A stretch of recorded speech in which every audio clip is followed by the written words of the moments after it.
دي اول مطلب او اول ازمه بنعاني منها، ان عدم وجود ملاعب قانونيه. فكل تدريباتنا بالنسبه للفرق الرياضيه خارج النادي وعلى الصالات، ودي بتكلف النادي موارد ماليه كتير.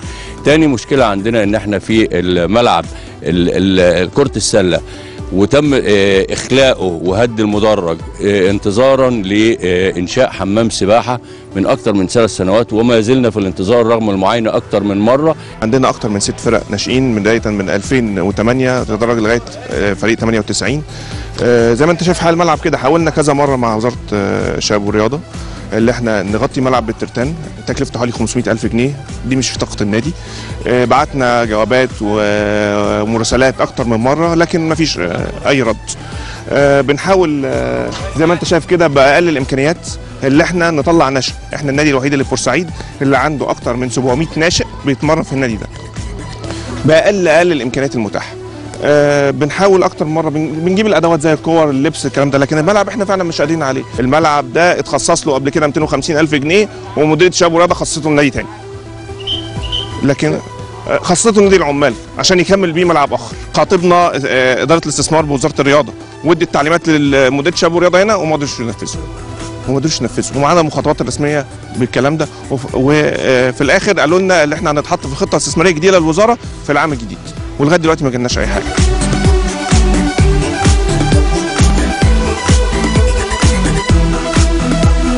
بورسعيد في كرة اليد ليها تاريخ كبير، يعني بورسعيد عندها 3 دوري و3 كاس وعندها بطولة افريقيا، فنادي اسمه كبير في كرة اليد على مستوى مصر.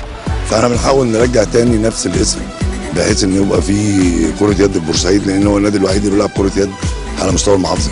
احنا عملنا معسكر في اسكندريه، النادي حاول يوفر لنا على قد امكانيات النادي. المعسكر كان 4 ايام، لعبنا 3 ماتشات، لعبنا سبورتنج واولمبي والبنك الاهلي، والولاد عملوا ماتشات كويسه. الارض طبعا بتزحلق طبعا، دي باينه قدام حضراتكم اهيت.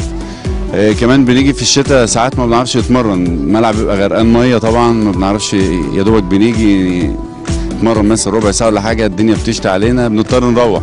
فتربع الفترات بتاعت الشتاء ما بنعرفش نتمرن في الملعب خالص.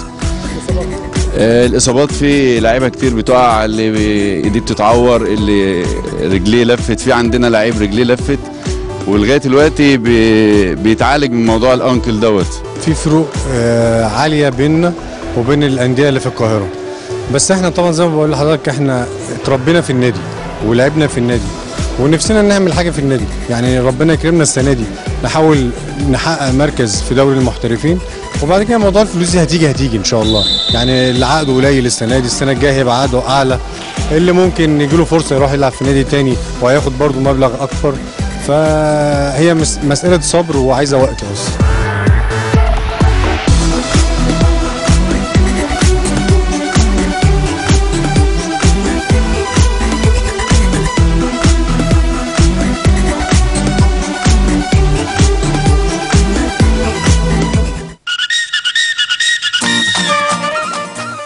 كليوباترا العقارية، اتصل الآن على 19